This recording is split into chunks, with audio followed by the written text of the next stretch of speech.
Good morning, everyone. Good morning, Ben. We're very excited to have Ben Koala here with us to educate us on tax implications for a homeowner, home buyer. And this particular video or series is actually specifically addressing people who are who have either recently bought a home or looking into buying a home, and they live in the high cost areas of California. So for example, dual income couples in Silicon Valley, all the way down the coast in Southern California, in San Diego, people who are thinking about buying a home or own a home and thinking about the types of tax deductions they can have, and also what other implications there are from a homeowner perspective. And this is specifically for our primary residence. We're not going to be touching second homes or investment properties. That's for the investment properties for a later video. So to start, Ben, if you would please introduce yourself. Yes, as she indicated, my name is Ben Koala. I have had a tax practice in San Diego since 2012. In addition to being a CPA, I'm also a CFP, Certified Financial Planner, as well as some other credentials, which probably aren't wholly relevant to the real estate space. I do have my real estate sales license as well, so I do have some knowledge from that realm. But yeah, been at this for a while, and we have a lot of clients that are homeowners and also that have rental real estate investments, as is typical with the type of clientele that would be looking to work with a CPA versus simply just do their own thing through TurboTax. It's because their tax situation has got complicated enough that it's gone a little above their heads, and usually that's in one of two areas, either because of real estate investments or business or both. It gets to the point where they decide that they are likely to save more on taxes by going to professional than the cost of using that professional. So to get us started on this segment about homeowners and home buyers, I want to give a scenario first. And in this scenario, we're assuming dual income couples with W-2 paychecks with an annual $300,000 total wages, and no debt, and they're looking to buy a $1.8 million home, or they own a $1.8 million home with a 80% loan to value, 20% down payment. That means a $1.44 million home purchase loan at 7% interest rate fixed for 30 years. So in this example, the $1.8 million home purchase price is actually below the median home prices in single family homes in the in San Mateo and Santa Clara counties right now. In that scenario, we're looking at $100,000 in mortgage interest in the first year, and then approximately $25,000 a year in property taxes. So Ben, how does owning that home change my tax liabilities? So there was some major tax legislation in 2017, the Tax Cuts and Jobs Act under the Trump administration, that made some notable changes in this area that most significantly impacted two of the states that where Trump was least popular, California and New York. Politics aside, it strongly affected those two states because those are a couple of the states with both the highest property tax and state income tax. So prior to the Tax Cuts and Jobs Act, which went into effect in 2018, you could deduct mortgage interest up to $1 million mortgage. So whatever the interest was on that $1 million or less mortgage. And to the extent that your mortgage exceeded $1 million, it was prorated. So if your mortgage was $2 million, then only half of your mortgage interest would be deductible. The Tax Cuts and Jobs Act lowered that from 1 million to 750,000. So now if your mortgage was 1.5 million, then only half of your mortgage interest would be deductible.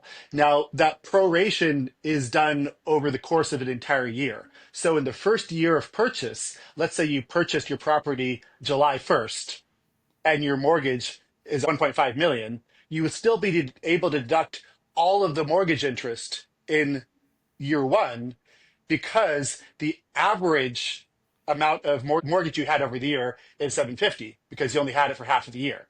So that's important to note in the first year that you are able to deduct a potentially larger amount if you did not hold that mortgage for the entire year. But from the second year on, it would be prorated based on the percent. So let's say in year two, your mortgage went from 1.5 million to, because you've been paying principal, to 1.48 million. Now it's based on that number. So the amount that you can deduct goes up each year as far as the proportion because you're paying off principal year over year. So you do need to make sure that and the form 1098 that you get from your mortgage lender should have the information sufficient to provide to your tax professional that they should be able to make sure that the proper amount is deducted on your Schedule A. So if their mortgage is $1 million, they would only be able to take 75% of that number that shows up in their form 1098. Now, I did have an interesting circumstance with a unmarried couple in the Bay Area that I was asking because they have a property that they own as tenants in common, and they were debating whether or not to get married, and in part of the consideration was the tax deduction because currently they've been claiming 50-50, and their mortgage is over $1.5 million. So they were each able to claim in half the amounts on their respective Schedule A's. And if they got married, that $750,000 limitation is the same whether you're single or married. So they would get less of a deduction if they're married versus an unmarried, tenants in common. So generally, the marriage penalty for tax brackets has mostly been done away with on the income side, but that's still a factor. Very interesting. Very interesting. Schedule A is where you report itemized deductions. So before you owned a home, it's more likely than not that you were taking the standard deduction. And that is the free deduction that is available to everybody for a married couple. As of 2025, it's close to 30,000. I don't have the exact number memorized at the top of my head, but it's in that ballpark. So the main things that you can itemize: mortgage interest on your primary residence, your property tax, your state income tax, any other local taxes, which can include personal property taxes like DMV fees on your vehicles, medical expenses to the extent that they exceed 7.5% of your adjusted gross income. So that is not going to apply to the majority of people, but it could apply in some select cases, and charitable donations. So all those, if they add up to be more than the standard deduction, they benefit you to the extent that it exceeds that because you're already getting the standard deduction for free. So if all those add up to be 40,000 and your standard deduction is at 30,000, you have 10,000 itemized deductions to your favor. And if you're paying collectively between federal and state 30% in taxes, that has saved you $3,000 on your taxes overall. Another limitation that was implemented by the Tax Cuts and Jobs Act is the limitation on state and local taxes. They call that SALT. So the people that would be in the market to buy a $1.8 million home are more likely than not already paying at least $10,000 just in state income tax alone. So they've already hit that cap. So they are unlikely to see any benefit on their federal income tax return from the property tax deduction because of that $10,000 limit. Whereas before the Tax Cuts and Jobs Act, they could realize the full amount. However, it is important to note that the Tax Cuts and Jobs Act was only a federal act. It does not apply to state taxes. California did not conform to that. So the California standard deduction is significantly lower than the federal income tax deduction. It's for a married couple, it's close to about 10,000 as of 2025. And there's no limitation on the property taxes. Now, California does not let you deduct the amount of state income taxes. They don't let you deduct what you pay to them, but you do get to deduct the full amount of property taxes. So maybe you're not able to take advantage of the property tax deduction on the federal itemized deductions, but you can on a state return. Now, you're not going to be in as high of a tax bracket for California as you are for federal. Maybe you're in the 32% tax bracket for federal and you're only in the 9.3% tax bracket for California. It can go all the way up to 12.3 depending on your income. But I mean, even if you have 10,000 more in amount you're able to deduct on your state return that you couldn't deduct on federal, it's, over $900 deduction on your state return. It at least should pay for, your tax preparation fee with your CPA, if nothing else, for justification of working through the professional that can help you make sense if it makes sense to itemize or not. So it's not as advantageous as it used to be on your tax return, but there is still some advantage to it. And of course, there's plenty of other advantages to owning a home beyond just the tax savings. Right. But it's unfortunately not quite as advantageous as it once was because of that act, which is set to expire at the end of 2025. Uh, as of the start of 2026, it's supposed to revert back to what it was pre 2018. However, with the incoming administration being the one who had implemented that tax act in the first place, it's very probable that it could get extended after 2026. But as of right now, as of this conversation, we don't know. Got it. Okay, so is your homeowner's property insurance, is that tax deductible? The insurance is not deductible. So as a for your primary residence, all you can deduct is your mortgage interest, subject to those limitations, and your property tax, also subject to any limitations. Any other expenses, including PMI, which used to be deductible as interest, PMI, hazard insurance, none of that is currently deductible. Okay, what about other home purchase related expenses such as loan origination fees or points? The points are deductible as interest. Got it. Okay, and escrow and title fees? Those are not. So points slash origination fees, which are synonymous, those are deductible as mortgage interest. But all those other fees are not deductible. However, they do establish your tax basis in the property. So if you bought a property for 1 million and there was 50,000 in closing costs, your basis in the property is $1,050,000. Now, where that basis comes into play is only in the event that you later convert that property into a rental or sell the property. At that point, then your basis is either used for establishing depreciation for the rental property or establishing how much capital gain you would have upon the sale. So if we talked about the exclusion on the primary residence of 500,000 earlier in this conversation. If you went and sold that property for 1,500,000, 150,000 down the road, you would have no gain because that 50,000 additional basis from the closing cost is added to your basis to help offset that future capital gain. So you do want to keep record of those closing costs in the eventuality of either converting it to a rental or selling the property, but it gives you no immediate tax benefit. Right, got it. All of you should keep an electronic copy of that final settlement statement prepared by the escrow officer at the time of closing and provide Absolutely. to your CPA during that first year tax return and also in the future when you sell the home. Yes. So any homeowner should keep that original closing document indefinitely as long as they retain that property and generally for at least a few years after the sale of said property.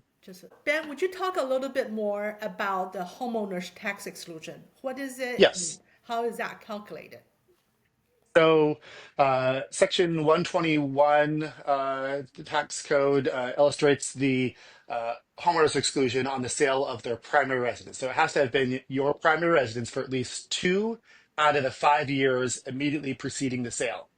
So that could be you lived in a property for 2 years, you rented it out for 2 years and 364 days before it closed. You meet that exclusion. If it goes beyond, if the most recent 3 year look back, if you didn't have that 2 out of 5 years, then it would no longer qualify. And you get 250,000 per taxpayer on the return. So for a married couple, that would be $500,000 exclusion on capital gains.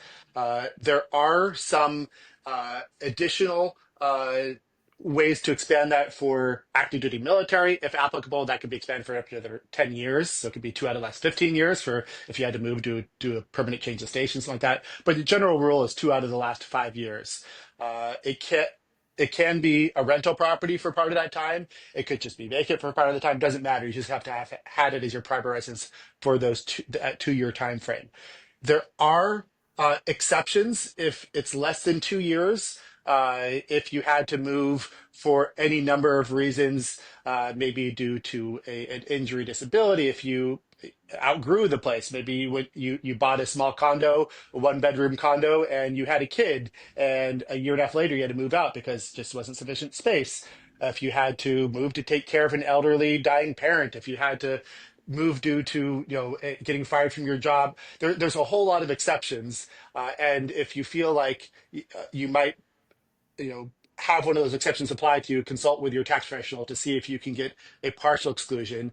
And in that case, let's say you moved after 1 year of it being your permanent residence rather than two, then rather than the $500,000 exclusion, if it's a married couple, you get half as much. It's prorated. If you're there for a year and a half, it would be 75% of that $500,000 exclusion. So it's prorated based on the amount of time you were there.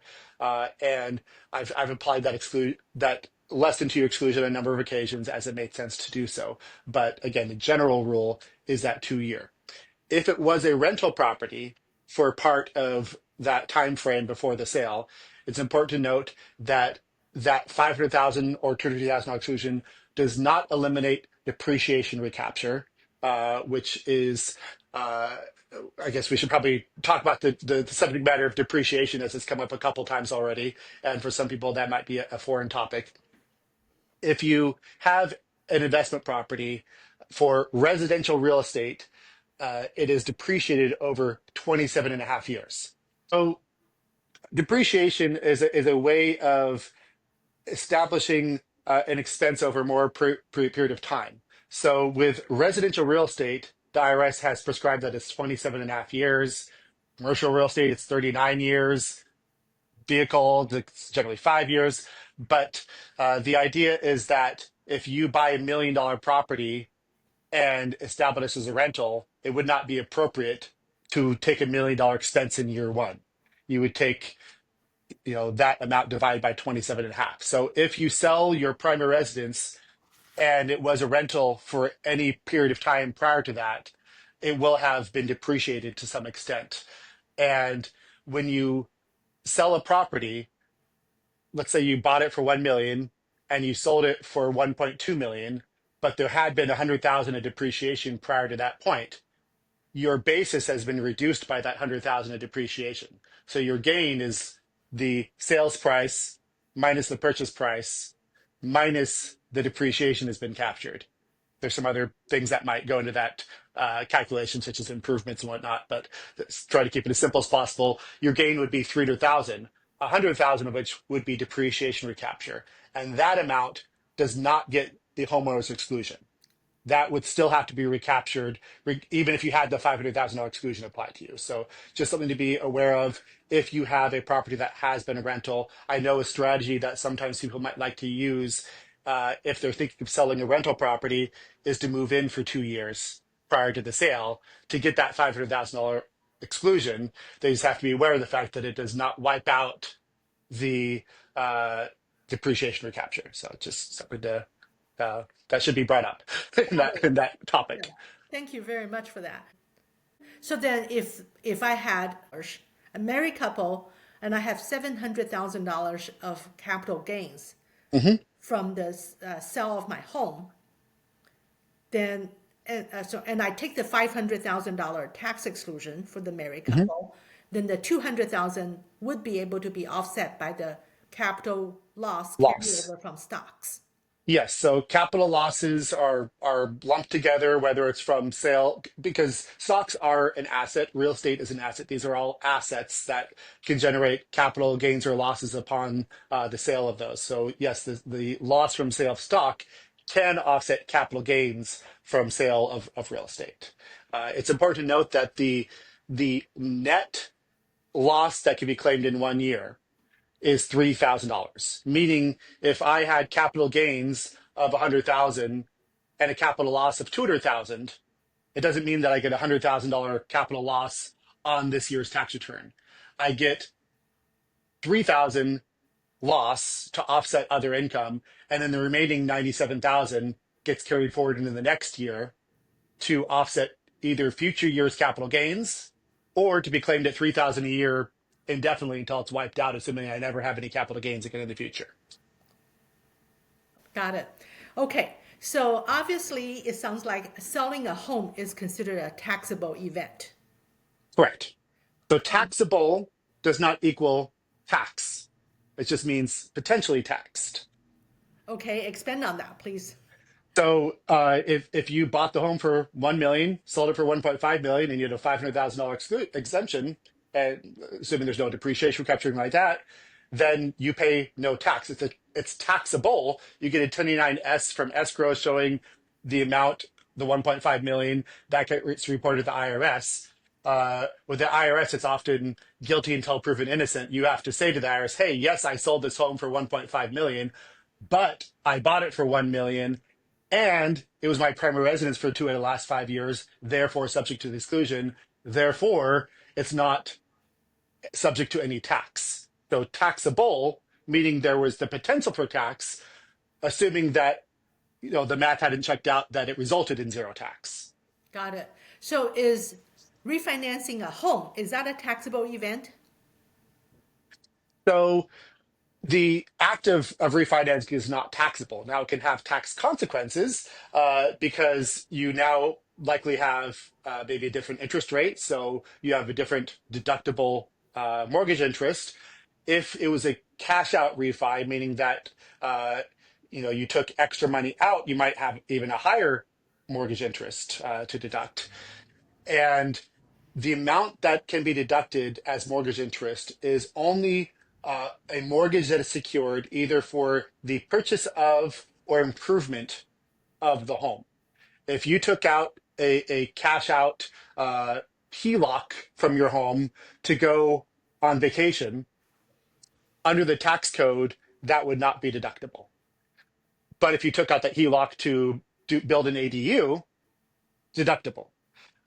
So you just have to make sure when you are securing any debt with your home as a security that the debt was secured in order to either purchase or improve on the property for that interest to be deductible. Got it. Ben, we've covered a lot today, and this is really helpful. So thank you for going into some of these details. So then, I guess one final question for you. Are there any tax advices or tips that you have for people who are dual income, high cost area, looking to buy their first home, or they just bought their first home? Anything else they should think about in terms of this home purchase? Yes. So, I mean, when you're looking at your first home purchase, we're assuming that you're probably renting if it's your first time home purchase. So you're kind of weighing the pros and cons between renting and owning. Generally, if you are going to be in a place for less than 2 or 3 years, it probably makes more sense to continue to rent than to buy. There are some initial costs to buying the home. We talked about the closing costs, the title and escrow fees, and all that. Uh, it generally real estate values go up. Now, of course, we had 2008, which was an anomaly, but in the state of California, even after 2008, the property values rebounded fairly quickly just because it is going to be a high demand area, probably indefinitely. So there is enough time for the home value to appreciate to make up for all those closing costs. So if you bought the home and then sold it, 5 years later, you're probably going to have the appreciation value more than make up for any of those closing costs. But there may not be enough time within 2 or 3 years, depending on how the real estate market goes, to fully make back up those costs. So that's why I say if you're uncertain about your permanence in any area, it can make sense to continue to rent. Another reason why renting could make more sense in some circumstances, some people have been renting in a place with a landlord that has given them a sweetheart deal where they're charging them significantly under market, maybe just because they're a great tenant and the landlord doesn't want to deal with marketing it to a new tenant. So if you're paying dramatically under the market rent, and let's say you're paying 2,000 a month and it would be 5,000 a month would be, the equivalent, and you know that buying the equivalent would cost you that much. That is an important factor to weigh in. But generally speaking, the cost of ownership versus the cost of renting for an equivalent property is not dramatically more. Okay, but also consider the fact that let's say that you went from paying 4,000 a month to 5,000 a month. Part of what you're paying in addition is going to principal. So in the short term, you have to weigh that into your budget. You have 5,000, cash flow going out versus 4,000. But in the long run, that additional amount you're paying is an investment, not an expense. In the same way that putting more money into your 401k or IRA is an investment, not an expense. But it is something that you have to weigh into your budget of can you afford that much more cash outflow in the short term. So that's an important part of the equation when you're considering the additional cost of ownership, if any, versus renting, is that part of that cost is going towards principal and therefore is an investment in the long term. And then there's the appreciation of value as well, which can be fully excluded from your taxes up to 250,000 or 500,000 if you're married. So not only are you getting that appreciation of value, you could be getting it tax free, which if you put that money into the stock market, you're not going to get any sort of exclusion in that same vein. So it could be a great investment tool as well. So beyond just simply tax savings, which again aren't as great as they once were, but still apply, there are other benefits to homeownership. And most people that have built up a significant amount of net worth in this country over the years has been through real estate. Most of your affluent individuals started off buying their first home, then eventually they outgrew that. They kept it, started renting out that home, moved it. And by the time that they're in retirement, they have a few or more properties. And that is the main basis of how their wealth got established. It's a slow burn. It's not a get rich quick thing, but it is how many people have gotten to financial independence in retirement. Another thing to consider, as far as we discussed that only mortgage interest and property tax, of course, deductible. I often get people ask me, well, I'm, doing in ADU or I'm doing a remodel, those types of things. If you are making any improvements to your primary residence, it is not going to give you any immediate tax savings. However, keep record of that because down the road, if you ever do convert it to a rental or sell the property, those do get added to that basis we talked about earlier. So if you bought it for a million and you put 200,000 of work into it doing a room addition, your basis is now 1.2 million. So you could sell it for then 1.7 million and have no tax for a married couple because that improvement gets added to your basis. So you might not realize that for years if you're holding the property for a long time. But I have plenty of cases with couples that bought a property 20 years ago, but over that 20 years they put in tens or even hundred thousands of work into it, as is natural if people want to improve on their home as different life circumstances happen. Keep record of that. Scan it in somewhere so you have it saved, so that on the eventuality of the sale, if you exceed that exclusion, you can add those improvements to help offset the capital gain. Excellent. Well, thank you very much, Ben. We're going to end this segment now, and then we will be coming back later for a different segment specifically for real estate investors. Stay tuned for that. Thank All you. right. Bye bye. All right.